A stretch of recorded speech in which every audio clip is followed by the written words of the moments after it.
Det vi i forskningsgruppen laver, det er antenner, det er forbindelser mellem antenner, det vi kalder radioforbindelser, og så er det elektronik, der sidder lige omkring antennen.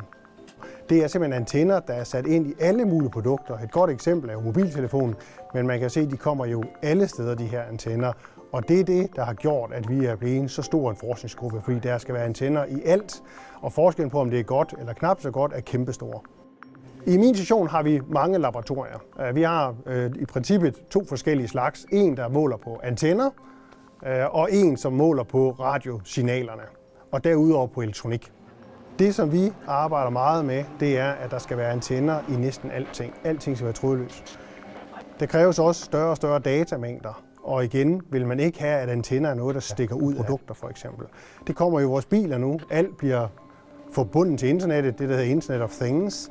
Og i alt det kan man godt lave nogle ens modtagere og sendere, men man kan ikke lave nogle antenner, der er ens. De bliver individuelle, og antennerne er der en stor udfordring i at få til at pege i de rigtige retninger og få til at virke godt, også når de bliver gemt inde i produkter. Så der er et kæmpe udfordring til at lave nogle produkter, der virkelig virker godt der.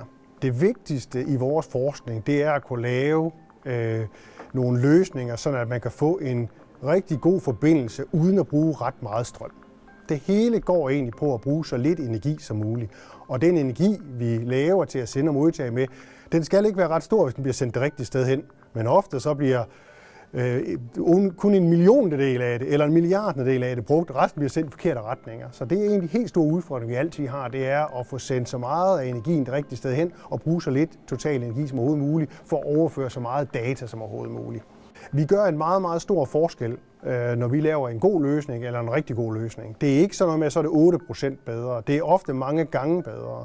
Tager man eksempler på de mobiltelefoner, vi har målt rigtig mange igennem for myndighederne hver år, og der kan man se, at forskellen kan nemt være en gange 10. Det vil sige, at nogle de skal have 10 gange så meget signal og batteri, for at egentlig kan sende den samme kvalitet som andre.